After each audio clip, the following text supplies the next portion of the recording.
Hi, Between the Chapters Book Club, Admin LJ, aka Admin Lauren, coming to you and just super excited and just a little bit cold. I am in the middle of a winter ice snowstorm, so apologies if my internet gets a little wonky at any point. As you know, technology, it's a fun thing. But I am so excited to be here with you guys this evening. And yeah, I'm really looking forward to this chat. I am so happy that we're kicking off the new year with such an incredible book, such an awesome author. You know, this is our first chat for 2023. I mean, how crazy is it that we're in 2023? It just doesn't sound real, honestly. But regardless, we are at the end of January. It is cold. I am freezing. I just don't have any words, honestly. But at the end of the day, I'm super excited to be here with you guys. As always, I love doing these chats, so I hope you're as excited as I am. As always, please, come join us in the conversation. Leave those questions, leave your comments, go down to the comment section. Myself, my fellow admin, Kate, will also, hanging out down there. We would love to chat with you during the course of our hour. We want to hear from you. We want to hear what you think, and we definitely want your questions. So if you have any questions for our guest author, make sure you leave them in the comment section. If you do, you will be automatically entered to win a surprise flash giveaway. I will pick a winner at the end of our broadcast. So if you want to win an upcoming super cool book, make sure you give us a question to chat about during our hour. So if you've been around our book club for the last month, you already know this month we've been reading and discussing In the Time of Our History. I did have to bring it down off my shelf so you could see it because I love this cover. It's probably one of my favorite covers of recent books, so had to show it off a little bit closer to camera. But we are going to be joined by the author of In the Time of Our History, Susanne Pari, here in our book club. I'm really looking forward to this conversation. You guys know it's really easy to make me cry. This book definitely made me cry more than once, so we will get into it. And yeah, if you have not already read the book, don't worry. We are going to do our very best to not do any huge spoilers. There may be one or two small spoilers that come up throughout the course of our chat, but we are going to try to keep it pretty general. So if you haven't gotten a chance to read it yet, you can still take part in the conversation. All right, that's enough housekeeping. Again, please come join us in the comment section. Come drop your questions. I will try to get through as many as I possibly can, and I can't wait to talk to you guys. But first and foremost, I am going to bring Susanne Pari onto screen with us, so please welcome her to our book club. Hi, Lauren. Hi, everybody. Hi, Susanne. Thank you so much for joining our book club. Well, it's my pleasure. Any book club is a good place to be. Yes, I agree with that sentiment wholeheartedly. And especially, I love a virtual book club because then I can show up in pajamas. I didn't wear pajamas for this because I didn't think my boss would be too happy with it, but everyone else can wear pajamas if they want. Exactly. And you never know what we're wearing on the bottom part of our bodies, which is great. That is the second time someone has mentioned that to me during a broadcast or meeting. So I should probably start getting more adventurous with like my pajama pants or something. Yes. Well, I already said thank you so much for joining us. I would love it if you would introduce yourself to any readers who don't know you, as well as give readers a little idea about what In the Time of Our History was about. So my name is Susanne Pari. I'm half Iranian and half American, and this is the story of a very large extended Iranian-American family of immigrants and their American-born and American-bred children, especially the women in the family. And the clashes between the older generation and the younger generation regarding traditions, ideas, the ways to be as a family.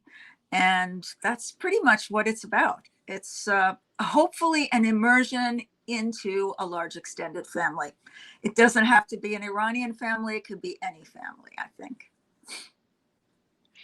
I absolutely agree on that one.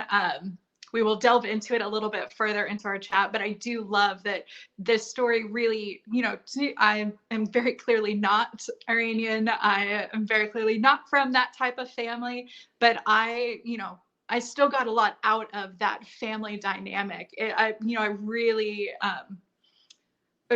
felt a lot of similarities to some experiences I've had. So we'll definitely delve into it a little bit more in our chat. Okay. We had a reader ask a question. I think it's a great starting off point. This reader is wondering, how did you come up with the title? Did you come up with this title yourself? I actually did. I thought it was a working title because I didn't think it was a very good title. It actually, I figured, well, it's really long. What does it actually mean to anybody who hasn't read the book? But my editors loved it. And so we stuck with it. It came to me, it comes from, there are 7 interludes, very short interludes in the book that are like little fairy tales that tie the story together in different ways. And they all begin with a sort of poetic introduction of in the time of our history. And so I had many titles on in my mind, and I tried a million of them and none of them worked. And finally, when I turned the manuscript in, I said, okay, let's just call it in the time of our history, and I'll let my editor and agent figure out what I should call it. And so it's not a very sexy story, but that's it. I think it may not be a sexy story, but it's an awesome story. I love that it was like just one that you kind of put out there just as a placeholder, and then it just fits so perfectly. It just stuck. I love that was kind of like a first gut instinct, whether or not you knew it. Yeah, I'm terrible with titles, so I thought it was terrible. If the publisher and my editor hadn't said they loved it and thought it was a good title, I probably wouldn't have used it. So that just goes to show I may be a decent writer, but not a great person to title a book. I've said it before on these chats. I could never come up with book titles. It's hard enough to come up with just cute little caption catchphrases sometimes. Like how do you condense an entire world, an entire story into just a few words? Yes, it's really, really hard. It's why novelists have a really hard time with elevator pitches or saying, responding to, what is your book about? Well, if I knew how to explain that, I probably wouldn't have written over 300 pages. Right. Yeah. I do always feel a little bad that I launched these chats with, okay, condense your 350-page book into 2 sentences. It's not your fault, Lauren. Don't worry about it. I understand completely. Right. I just like to throw a little curveball right up at the top there. Yes. Well, I had sent over questions for you. I'm going to weave those into some of the questions coming in from our readers. So one of the first questions I would love to know more about, and I think our readers would be really interested in as well, is how your family background and how your particular background helped shape and inspire this book, because you do have a very unique background for this type of story. Well, I think it influenced it because this is the way I see the world, always through the lens and through the middle, or from the point of view of living in a large, extended, diverse clan of people. My father is Iranian. My mother was American. I have 24 first cousins on my dad's side. And when the revolution happened in 1979, almost all of those cousins and their families and their bigger families now live in the United States or Europe.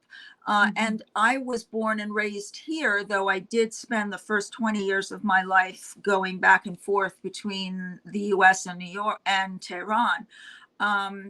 We were here and we lived in this sort of nuclear family, and then suddenly we were not a nuclear family. It was sort of like Iran came to us. And so in that sense, it is a story that's very similar to my own, in that I learned, I wanted to examine how those disruptions or or changes in my life affected me and affected the whole family, and how it has affected so many families in the last 45 years. I love that. And like I mentioned kind of at the top of our conversation, I don't have the same type of family background that you do, but I love hearing that you have such a large family because I have that experience. I also have many, many, many first cousins. And so it's so interesting to be able to see all of those connection points and see all of the ways that we are all similar and the experiences we have are similar, even if, we're not from the same cultures and same backgrounds. So there's no question. I, And I also think I hate to interrupt you, but I do want to yeah, of say course. this one thing, and that is that even if we don't have a million first cousins that we're in touch with, Right. we're all part and can be part, if we're not already, of an extended family, whether they be by blood or not. And the more Absolutely. populated we get, the more we need that community, and call it a family, call it a clan, call it a tribe. It's always dysfunctional, but always better than being alone. And they all have the same characteristics. Yes. 100%. And I love that little note of it may be dysfunctional. Oh, it's Most always likely it is, dysfunctional. but it works. Yes. I don't think you can really you've got to have the dysfunction to thrive, honestly. Like you just need that chaos a little bit. Yeah. All right, so we have quite a few reader questions coming in, so I'm going to jump over to those before we continue. Okay. I love this question from a reader. They're wondering, do you know the ending of your book when you started writing it? Or, did you already know how it was going to end? That's the only thing I know. I love that. Very strange. I know where I want to end. It's getting there that is the difficult part. And I may know where I'm going, but it's still a little fuzzy, and I always leave room for revision, but generally I end up where I mean to go. The issue is, how do I get there? So that's the answer to that question. I love that. I love that you knew the ending. I feel like I'm always the opposite. I'm like, I know where the beginning is. I just don't know where we're going. But I love that you already knew your ending. I'm going to deviate from the reader questions real quick for just a moment. But since you already know your ending, do you typically plot everything out, or do you just kind of work backwards and let it flow? It depends on what area of revisions of writing it I am in. If I'm in the first few drafts, then I may be all over the place. I do my best to try to just write a certain number of words every day. And I know already that many of those words will not be used, but I am trying to figure out mostly the characters. And the characters for me are what move the plot, what makes the story. So I don't outline. I have a sense of different scenes, and I may write those out, but it really is what the characters, once I have those clear in my mind, because they're not real, I have to create them, then I get a sense of how the story will play out because of who they are, because of what kind of people they are. So no, I don't start outlining until I've had been through several drafts, and then I have to start doing that, and I hate that. Right. I think I'm equally impressed with people that can plot, but also ones that just let the words come. I think that takes a lot of creativity and a lot of faith in yourself to just let the words come out and know you can fix it later. I am not that type of person. Well, it takes practice. I'm a perfectionist. Right. Too. Yes. I'm not a good rough draft person. Okay. It needs to be right the first time, which is why I never finish a book. As all of our book club members know, it's not in the cards for me. I see another reader had the same comment that I did, that they love this book cover. Again, it's one of my favorites of recent books I've been getting to work on. It's Um, gorgeous. yes, I this had reader is nothing to do with curious. that, by the way. I had nothing to That's do with that. so that was going to be the question, is whether or not you had any input in the cover design, or any parts of it that came from you. How did that come about? Well, I think my editor at Kensington asked me to send him a few Hmm. images and ideas, and I wanted birds in there because birds are an issue or something in the book that have a Hmm. lot of symbolism and architecture as well. And then I did choose the font. That's the only thing I chose. And then your art director, Kensington's art director, brilliant. She created the Yes. cover. And my first reaction to it was, no, this is too beautiful. This is something I want to wear.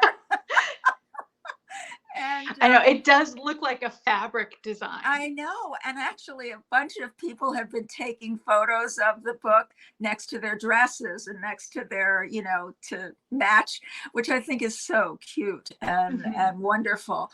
But at first, I thought, oh, this isn't serious enough. But I changed my mind pretty quickly, Right. and I love it. I just love the cover. Yeah, I could go on and on about how much I love this cover. Like I said, I would love to like turn it into like dress fabric. I I think it would know. be so pretty. I am a crafter by nature, and I'm like, oh, I just want to like cross stitch this design. If only I weren't, so lazy sometimes. Yeah. But one of these days I may have to do it because it's just so gorgeous. It would make a Oh, perfect that would be fabric. great. That would be great. You have to show that to Yes. me. Oh, of course. All right, like I said, we've got a lot of reader questions coming in. So readers, thank you. Please keep sending them in. I'm going to try to get us through as many as I can. So Yeah, please keep and dropping them if into the comment section. I have a question, if we don't get to all of them, I will be able to Hmm. answer on the Facebook page. Is that correct? Or Absolutely. yes, good. Okay, so Yes, I absolutely. promise that I'll Yes. do So if that. we don't get to them here, yeah, if we can't get them to them here on video, Suzanne, you can always jump into the comment section later and we will make sure to get through as much as we can. Okay. Um, this reader is wondering, what was the ultimate motivation for you to write this story? And is there a particular type of impact you're hoping readers get from it? Well, I try not to think about the impact or the message when I'm writing Hmm. the story, because I think a story can be damaged by trying Hmm. to impart a message before you've got the story. I have to have faith that inside me, what I'm trying to do um, in thematically is there, and so it will come out. And sometimes it comes out, and it's a surprise to me, and I realize I'm trying to write about this or that. I think what I really wanted was, so when I started the story, I do like to write stories about strong women. And Hmm. I wanted to write a story about a woman who stood up to the traditional family structure, whether it be Iranian or American. Most of the dominant patriarchal system is our system in the world, even in the United States. So I wanted to write and see how this person could do it. I personally am not that person in real life. Although my father might disagree. Hmm. He calls me obstinate most of the time. But I'm not rebellious to that extent that the main Hmm. character is in this book, nor am I rebellious the way the other character, Anahita, her younger sister, is in her softer, sort of soft rebellious way. But that's what I really wanted to write about. Hmm. What happens when the women in a family say, no, this is not the kind of structure I want to live under. But at the same time, they don't want the family to disappear. They're not, most of us who have issues Hmm. with our families, we cut ourselves off. I didn't want that to happen. I Hmm. wanted something different to take shape, and I wanted these women to create that shape. And so that was really Hmm. my if we were to look at an Right. overall intention. Yes. Yeah, I love it. Like I said, I really loved that you could feel not just the tension of the characters, but you could feel the intention of each of the characters, especially of the young women in the book Mhm. and throughout the book, Mhm. because they are all approaching this from the same place in their hearts of wanting to connect, wanting to be a part of this nucleus system, wanting to be part of the family, but they all have such different views of what that means and where they are in the world. And I just really loved that. Like I said, this book did make me cry a couple times. It's like, Oh, I want to be this strong. I know I'm not this strong. yeah. Like, okay, great.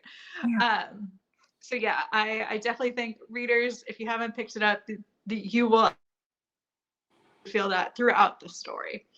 um Sorry, I'm trying to read while talking and scrolling, and it's not No always the problem. smoothest process on my No end. problem. um, Let's pretend we're all in the same room having coffee. Yes, exactly. And no one can tell that I have a blanket right now. That's the only good thing. One reader did ask a question that's similar to one that I really wanted to ask. Mhm. Glad someone else brought it up.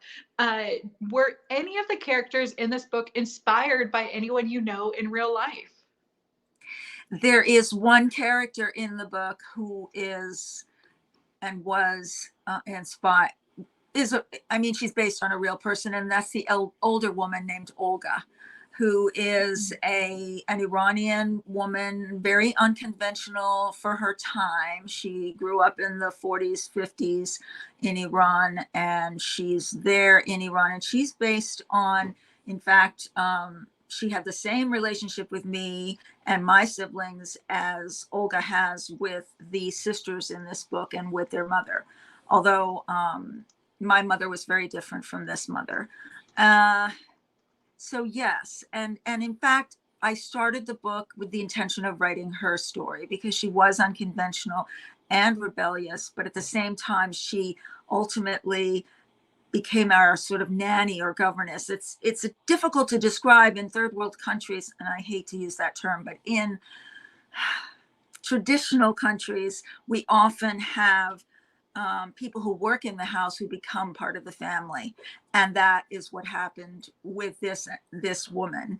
And she and I were very, very close for many, many decades. And I said that I would write her story, and I started, but it turned into this other story. And while she was very major in the book, ultimately she became less major, although I will like to write Mhm. something about her story in another book if I can. Um, Right. but yeah, she's based on a real person. I love that. I always love when like a real person works their way into a book in some shape or form. Um, I want to circle back for just to a previous part of our conversation because I have to shout out this reader comment. I'm so sorry to this reader. I've already lost your name in this slew of comments that came in, but I do have the comment, so I want to shout it out. This reader said, in relation to your conversation about writing strong women in your book and writing strong characters, she says, I love that. I love that you write about strong women. That's so relatable for me as an Iranian born girl slash woman. I was also definitely called rebellious. Um, so I just really love that comment. I love that this is something that does speak to readers across the board. And I'd like to kind of branch off of that if we can for just a moment and discuss, this also comes in relation to what we were just talking about, but throughout this book we do see a lot of moments of conversation about what the patriarchy means, what it means to be as a woman, not just as an Iranian woman or an immigrant woman, just as a woman, what it means to be rebellious within this system. And I would just love to kind of pick your brain a little bit about what it meant to you, one, to write that type of story, but also, why, not why, what brought you to write that type of story. And then if there were any moments in the book that you thought, I wish I could be this type of person. I wish I could be type of rebellious. So yeah, that was a very broad general question, but No, basically it's I just okay. want to talk about the rebellious nature of the women in your book.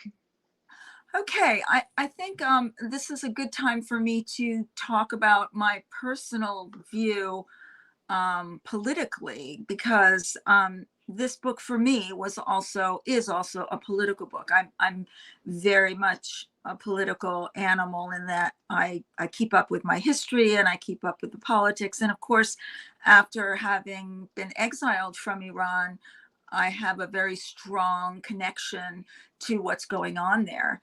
And right now, a very intense and brutal uprising is going on in Iran. And it's a feminist uprising. It is the women demanding that they have the choice to wear the headscarf or not, to have the choice to make those decisions about their lives that they want to without being held back by the state. And for me, a family is just a mirror, or let me put it this way, a government that's patriarchal is a mirror of the family, a society. And I think that's the case in American society as well. Of course, not as intensely as it is in Iran right now, but these patriarchs will stay in power for as long as women allow them to be, even if the women are, without knowing it, colluding in that structure. And many of the women are colluding because they don't know any other structure, or mostly because they are afraid. And what we're seeing in Iran now is women who are not afraid of dying, of being shot, of being imprisoned, of being hanged. And I think that it's important for us all to look to them and see how important it is for women to be very vocal and to examine how they can rebel. And I don't say rebel, I'm not using rebellion as a dirty word. I'm not saying that rebellion always Right. has to be some kind of a, huge gesture, or that it has to hurt people. It doesn't. I mean, there are tiny things you can do. I mean, some of the smaller things that we do in our own lives is, choose to have time for ourselves, choose to have girlfriends who and belong to groups, and go to work, things that are, or voice our opinion about a certain religious idea that's happening. Or I just think that rebellion is a personal thing in everybody's life. It doesn't have to be some large sweeping thing like with Mitra, who makes herself barren so that her father will stop bothering her about getting married. I mean, that's pretty drastic rebellion. And even though during that time in the late 70s, voluntary sterilization was something that a lot of women did, it's still very drastic, but it's a choice. So yeah, I hope I answered the question. Yeah, absolutely. I really loved what you said about how oftentimes we may not even realize that we are, colluding to this patriarchal system. There are 1,000 different ways, big and small, that we participate in it without realizing it. Oftentimes because it is tradition, it is part of the family, it's all you know. And I love that we I love that we get to see that really full in force throughout this book, because we have that multi-generational aspect. We get to see, these young women who say, this isn't the life I want. I want to say what's in my heart. I want to voice my opinions. And that is something that's very powerful. So I love that it is reflected in that way, both in this book and at large, because like you said, the family system really is a reflection of the bigger picture. Yeah, I think so. All right, so I'm going to steer us back to some of the reader questions, hopefully not as heavy reader questions, but I this don't is mind a heavy. very serious topic-filled book. So I will go back to making my little jokes and things now. I Great. do want to shout out that a lot of readers in the comments are sending a lot of love for Olga. They all really loved Olga. Um, Okay. so, this might be kind of a hard question, kind of a mean question, but one reader is wondering, do you have a favorite character in the book? I mean, for me, it's definitely Olga. I loved her. Wow, I never thought of that. I think good characters are complex. So they Mhm. have flaws and then they have um, wonderful traits. So it's hard for me to have a favorite. I mean, I love Mitra, but I also think she's a pain in the butt. Right. I love Anahita, but give me a break. Get a little more brave. Um, I don't know, Olga, it's hard. I mean, Olga is, since she's based on a real person, yes, she's probably closest Right. to my heart. And it was very painful to remove her from the Hmm. book because she was a very much larger part of the book. So Right. maybe, and a lot of people have been telling me she's their favorite character. So maybe her story is something that I should write. I don't know. It's nice to hear. I mean, I will definitely have that conversation. I'll join you on that conversation with your editors. We want Olga. I'm on your side on that one. Okay. um, Oh, yeah, I definitely agree. I loved Anahita. I thought she was such a sweet individual, but also so soft. A little too soft for me. I was also like, I'm not the most confrontational person, but I'm also I can't be yeah. this nice all the Yeah, time. yeah. Right. Uh, Yes, so yeah, yes. definitely a hard one. I do always love to ask that question, and it's always a mean question, is to pick a favorite. No, it's not.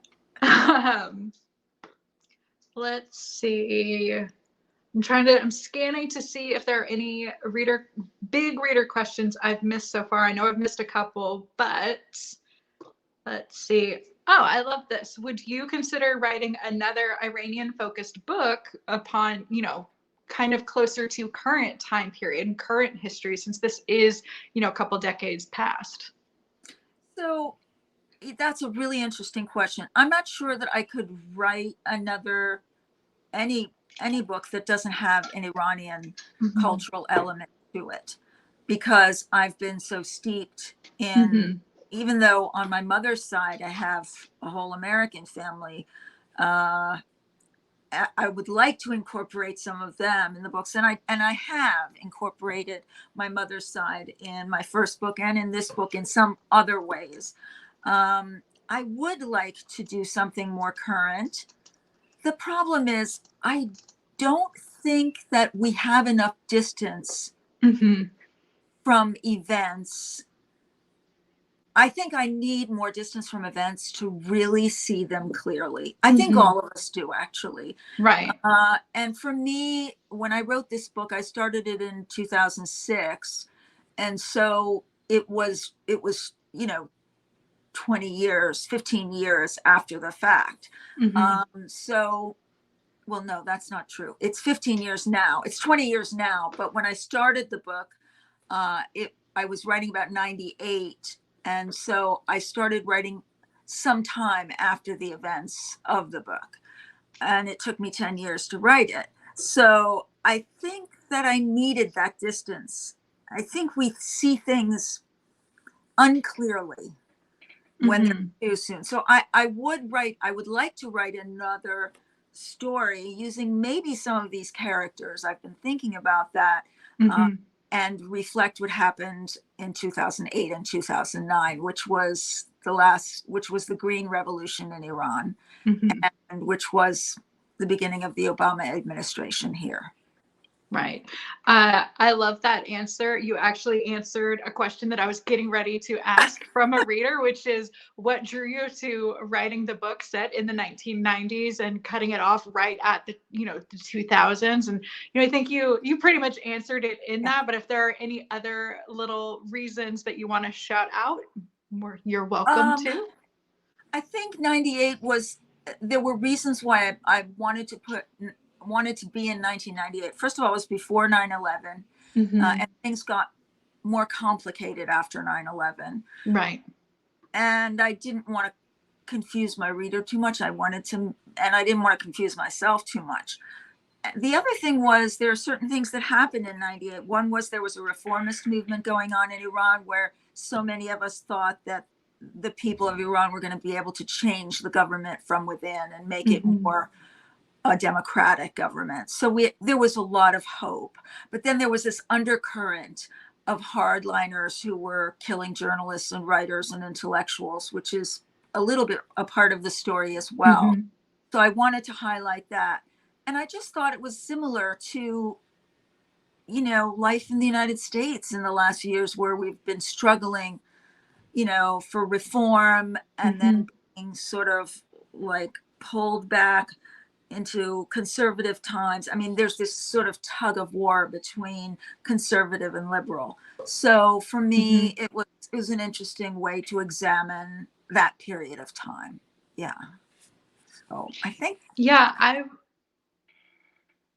I was just gonna say, I think I've said this a couple of times now already, but I was really struck by how much of a reflection this book is on our current time, despite the fact that it is set in the 90s, and despite the fact that it does delve a lot into the cultural, turmoils and struggles that were happening for Iranian people and, immigrants into the US. And like you said, you do see a lot of the same push and pull in that same fight for not just immigrant people now in our current system. And I did find that really fascinating because I'm definitely someone who did not know very much about Iranian culture or history or what was happening at that time. So it was very, I keep saying interesting, but it was very interesting to be able to see that and to see that we are kind of just unfortunately in that repeat cycle of seeing it play out again. But I think there's a lot to be learned from examining that and seeing that, hey, we have been here before, but we can change it if we want, if we acknowledge it. So I love that this book is set in the 90s and that it is still so relevant, just in, some different ways. Yeah, I think that we So yeah, sometimes, I really like that. I think that we sometimes, we have in living in America, we have this idea that, what happens here is not a reflection of what happens elsewhere. And Mm-hmm. sometimes it's the opposite, and we can learn from it, or we can Right. just not learn necessarily, but just understand. So the polarization that was going on in Iran back in the 90s is similar to the polarization that we're experiencing here now. Mm-hmm. And Right. so I don't know, sometimes it's good to look at other countries and see how they're dealing. I mean, Iran is a very, very old country and culture. Right. Right. Definitely agree. We have a couple more reader questions. I'm going to make sure we get to. One of them is going to be a very difficult reader question, so that one's coming second. The first reader question I want to throw your way: is there anything that you ended up learning during your process of writing the book, whether it's, learning about being a writer or learning, something that you had to research or something that you put into the book? Was there a I moment of learned that so for you? much. I don't think I would be a writer if I couldn't learn something every day. Mm-hmm. So I learned so much. It's really hard to say. I mean, it's no fun to Mm-hmm. write a book if you're not getting something out of it besides using your imagination. So I would Right. always go down rabbit holes, research rabbit holes, historical. I learned about, how, I mean, I had to study what was exactly happening politically at the time. Mm-hmm. And in both countries, in all countries. I mean, in the interludes, I talk about how, in the time of our history really means that we live in a global society. So what's happening in Ireland in 1998 and, the terrorists in 1988 were in Ireland. I mean, those were the terrorists. And then, Mm-hmm. by 2001, the terrorists were Islamic. And then, so these kinds of things, I think we all have to remember that we live in the world. So Mhm. Yeah, my eyes were opened every day through research. Yeah. And I hope that I can impart some of that when I write my fiction. Absolutely. I love that. I am a huge, everyone here in the book club knows I love history. I'm a huge history nerd. Oh, So that's I me always love too. when we have these types of books and I get to hear authors say, like, oh yeah, I loved getting to research. I love going down this rabbit hole. Yeah. Like that, Yeah. that's if I could just make my entire world going down history rabbit holes, that is Yes. what I would be doing. Yes. All right, I think this is going to be a little bit of a trickier question, but I love Okay. it, so I want to make sure we ask it. This reader is wondering if they were to host a book club discussion of their own for this book, is there a favorite question of yours or a question that you would recommend they ask during the discussion? That's a big one. Wow. So I many years ago I ran a a book club. I designed a book club program of 90 authors for 3 years in a row. So I'm very familiar with book clubs and their discussions, and all book clubs are different. But if I were running a book club, this is coming right off the top of my head Mhm. because I have not had this question before. I would ask I would ask everybody in the book club to think of their own family Mhm. and decide as they're reading this who fits who fits the characters. Mhm. How does this relate?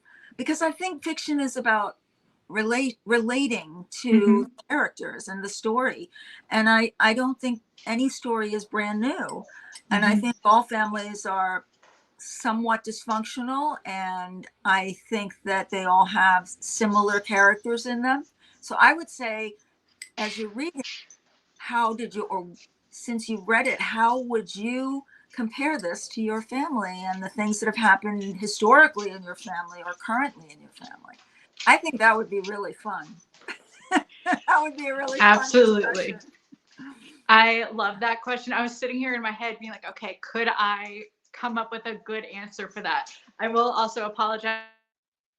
I'm slightly distracted. My dog is getting very excited right now. So apologies if everyone hears I'm her not running around back and I'm forth. not hearing a thing. In fact, my husband outside the door here decided he was Right. going to vacuum. So I have that issue too. Right.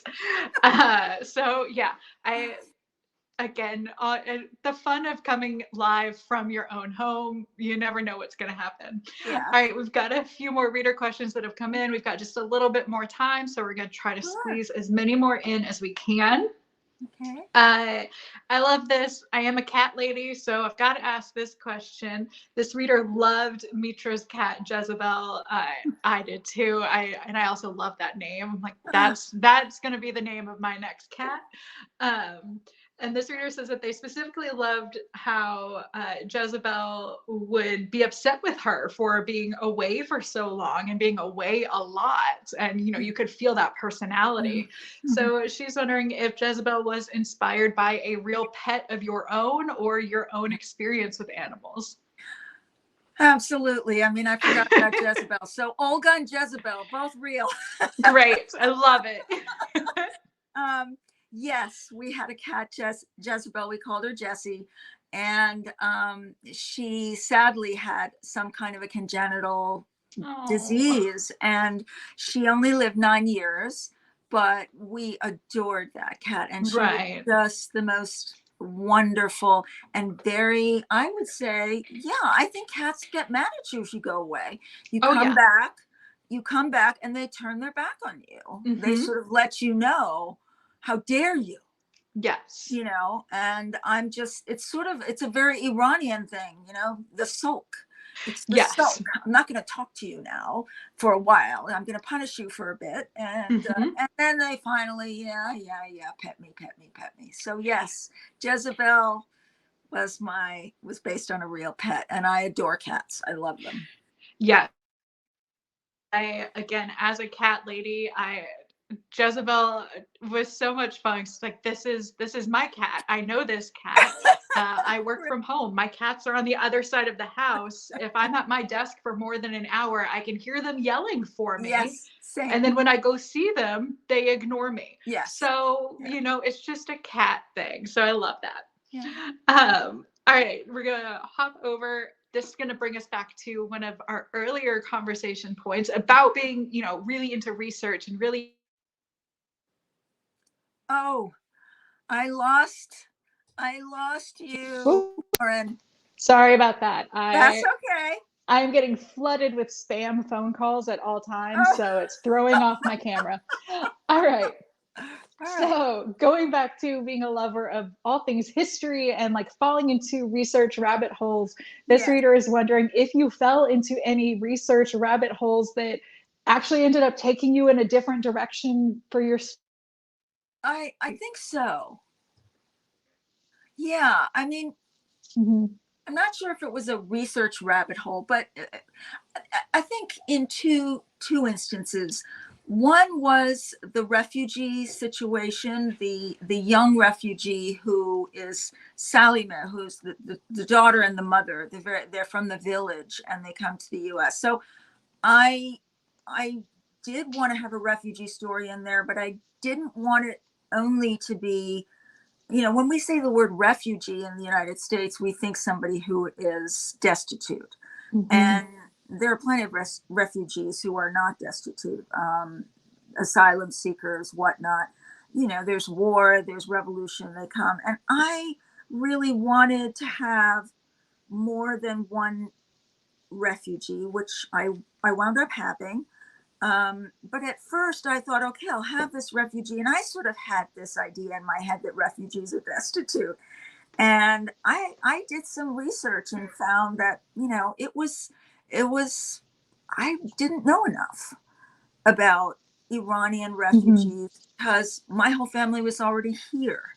So, and Mhm. there's a whole slew of people who have come out of Iran, and they may not be destitute, but they have family here or whatever. But the difficulty of adjusting and the different kinds of socioeconomic situations that refugees find themselves in. I mean, they're not monolithic. They don't all Mhm. look the same. They aren't all from the same educational background. So I really, really wanted to have, that's when I realized that I needed more than one quote unquote refugee. Mhm. And so that was one that I figured out. And probably the other was the what are called the chain murders, which I allude to, but they were a bunch of killings that were taken upon by the underground intelligence community in Iran to kill writers and intellectuals. And that happened over a span of 10 years. And then there was a trial. And I wanted to highlight that, but not make it central to the story. And that was the research, the Mhm. rabbit hole I went down, and realized that I wanted to make it an important part of the book. Yeah. I love the different directions that your research pulled you into. I I'm really glad that you were able to expand on, like you said, the quote unquote refugee, the different types of people that would be coming in, the different types of backgrounds they have. Because I do think a lot of times when we hear, like you said, we hear refugee or we even just hear immigrant, Yeah. and we have a very, I won't speak for everyone, but I think a lot of Americans and a lot of American based individuals, we have a very set idea of what that means, what that looks like. And so it's always a really good moment to see all of these different backgrounds, all of these different places that people are coming from, not just physically, but also in their lives. Yeah, and I think I've said this to audiences before because it comes up because so many audiences are now either the children of immigrants or immigrants themselves. Uh, we are all, unless we're Native American in this country, our families are all originally Mhm. somewhere else. And if we go back far enough, we will find that refugee. And you may Mhm. not call that person a refugee, but Right. that person is leaving their home country for usually not a great reason, not because they really want to, but because they think they'll find something better here, or they are, you know, in a bad situation wherever they are, and so they've come here. So if we look back far enough, we are all capable of identifying with the immigrants and their children who are here now. Yeah. Yeah. I love that. We've got a couple of minutes left, so I've got just a handful of things I want to make sure we get to. First and foremost, one reader is wondering, how did you get your start in writing? Did you always know you were going to be a writer? You know, what was that moment? So I come from a family of business people, and so there were no writers in my family or around me who I knew. I didn't know what the writing life was like. I didn't know any of that stuff.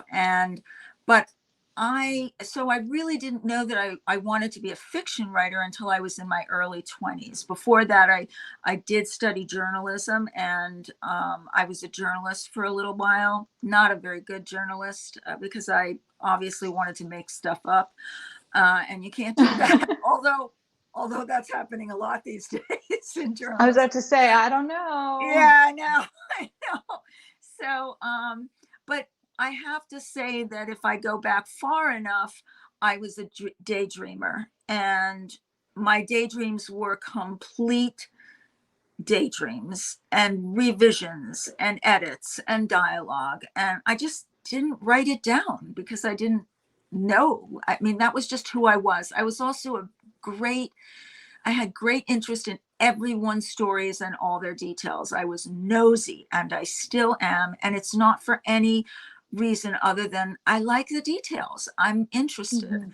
And so that feeds the storytelling. So I would say, yes, I probably, if I had been the daughter of a writer or had a writer in the family, I would have known from a very early age. But yeah, I think it's who I am. I mean, I know it's who I am. So. Right. I have to say, probably my favorite response to what helped you become a writer. I love to be nosy. I'm nosy like that. That may be my favorite answer we've ever got in this book club, because I identify with that so much. I also am like, I want details. I want specifics. Give me all of the information. Like, let me be a part of this conversation. Let me be a part of this. Yeah, and it's not for reasons of revealing or gossiping or any of that. It really is. I'm just interested. I don't know why. It just I'm not bored by people's stories usually. Right. I want to know all of the information. I want dates, times, details, motivations. What were people wearing? Like, I want to know everything. Yes. So yes. So I love that answer. I had to throw that out there. That's probably my favorite answer we've ever gotten. All right. And then we have a reader who loved this, so happy they said this. So that they are really hoping they get to see you at a book event in person. Do you have book events that readers can check out? Where should they go to learn more about your upcoming events? So I live in the San Francisco Bay Area, and I have been doing a lot of events in the last couple of weeks. I have 3 more events next week and 1 in a couple of weeks. You can go on my website to see where those are, SusannePari.com. But I will be in this area. And then I will be in Washington, D.C. in March, in early March. And those dates will also be on my website. And since most of my family lives in New York, I will be doing some events there. They're not scheduled yet, but chances are they will be in the second half of March, and then possibly in Boston. It all depends on who wants me. And I also do book clubs, so you can sign up to ask me to invite you to your book club or to a group through my website. So. As you can see, I obviously like to talk to people. Right. And readers, I will make sure that Suzanne's website is up in our group probably tomorrow. Like I said, the storm is coming in heavy right now, so it may not go up this evening, but it will go up tomorrow morning for sure. We will make sure that you can access Suzanne's website so you can check her out, go to any events, or request for her to be part of your book club. We got through a ton of the reader questions. A lot of my questions, we answered some of them, but I may end up sending Suzanne a few of the questions I set aside, and we'll share some of those responses in the group because I think this is a conversation worth continuing. Even though we are ending our month, this was a really fun discussion. Readers, you guys were awesome. Suzanne, this was so great. No, I loved getting to talk with you. I love all the questions, and I'm looking forward to going on to Facebook and answering as many as I can. And I thank everyone who attended for coming. Yes. Guys so much. This was a blast. What a great way to kick off our 2023 year. Stay tuned. Like I said, we're going to make sure that we share Suzanne's website tomorrow in our book club. Thursday, we are announcing our February book club pick. We've just got so much fun and awesome stuff coming up. So please, as always, stay tuned and happy reading. Everyone be safe, stay warm, and thank you all for coming by our discussion. Good luck in the ice storm, Lauren. Thank you. Everyone have a great rest of your evening, and we will see you next time.